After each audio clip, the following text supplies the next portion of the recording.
learning a language for quite a while now. You can understand conversation, you can say what you need to say, you can get through your day without feeling lost or stressed. That's actually pretty good because a lot of people don't even get to that point. But here's what I've been thinking about.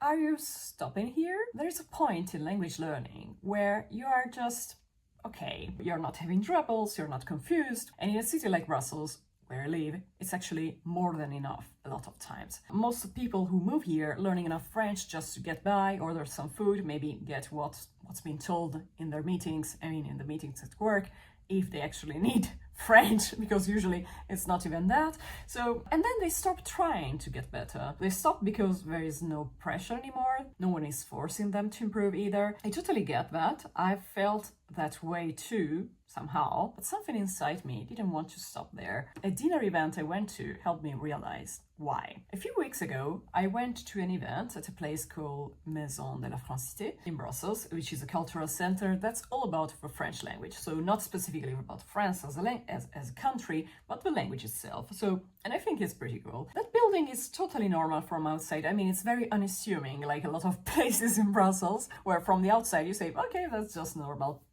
house, and then you enter inside and it's magnificent. That night, a Belgian author called Arnaud Delacroix talked about his books and his interest in Belgian history and royalty. And it was very thoughtful and very well spoken. I really loved that. I thought I might struggle to keep up, but actually it was not the case. I understood really everything. But then something unexpected happened, because whenever I go to an event like that, I always bring some paper and a pen. While Delacroix was speaking, actually, I started writing. But of course, there weren't words that I really didn't know, but words that I'd never actually use in my own conversations. That's the real problem, in my opinion, when you get to an advanced level. It's not that you don't know enough words, but it's that you don't use the words that you already know. People in Belgium have told me several times that I speak French particularly well for an Italian, and I appreciate that, but it also shows something, in my opinion.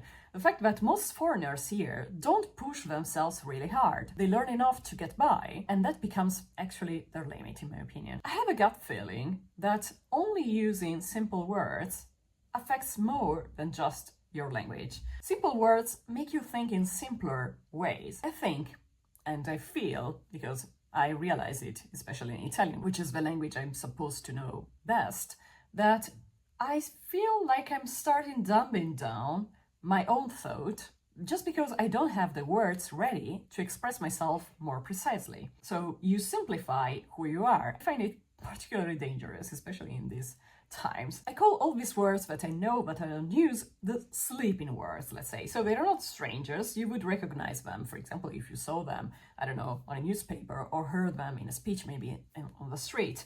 But you've never actually used them yourself, and so they just sit there in your brain waiting to be used. At that event, I realized that my French had just become a tool, actually. So it worked, but it was a bit boring, in my opinion. For example, I always use the word important when I could also use, for example, fondamental or essentiel. Or, for example, I always say je trouve surprenant, where I could actually say maybe ça m'étonne or ça m'épate, if it's a positive surprise that amazes me. They express different levels of feeling and meaning.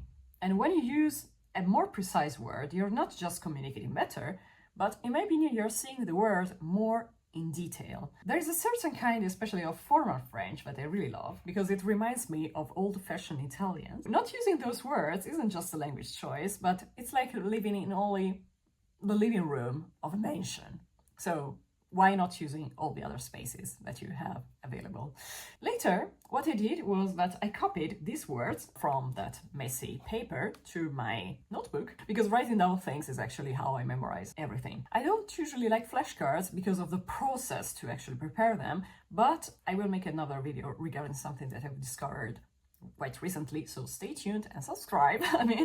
Now I'm, let's say, resuming a little bit my relationship with the flashcards, but I actually really like writing by hand because of how it slows you down and makes you think about what you're learning. And I really like the process of copying them out afterward, because I feel that looking at these words at least twice, once when you write them down during the event and once when you copy them over, that repetition actually matters. Here is my recommendation, the refinement challenge.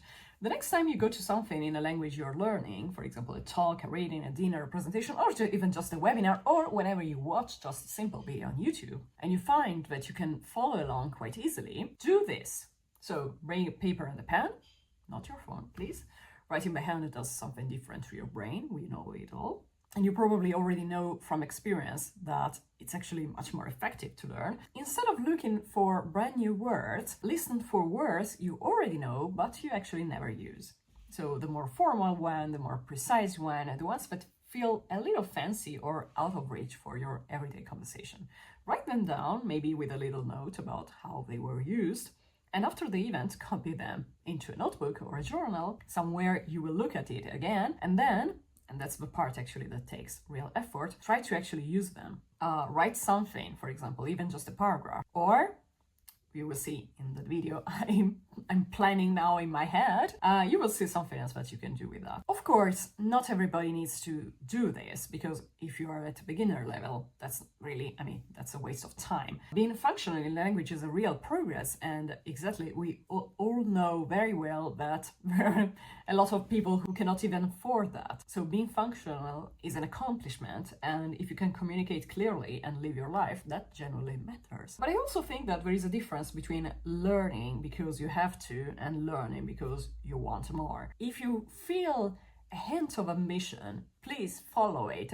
Follow the spark and fuel it. I do think that some of you who are watching will understand the difference. Being able to express subtle differences, to say exactly what you mean with the precise word that carries the meaning you intended, I think it's really worth working toward, and probably it will also be beneficial for your brain. Not really to pass a test or to impress anyone, even just because it makes you feel more like yourself in a language that didn't start out as yours. Are you settling for good enough? If you want to leave a comment, of course, I will be very happy to read your thoughts. And if you want to know more about how to use journaling exactly for this specific purpose, check out this video.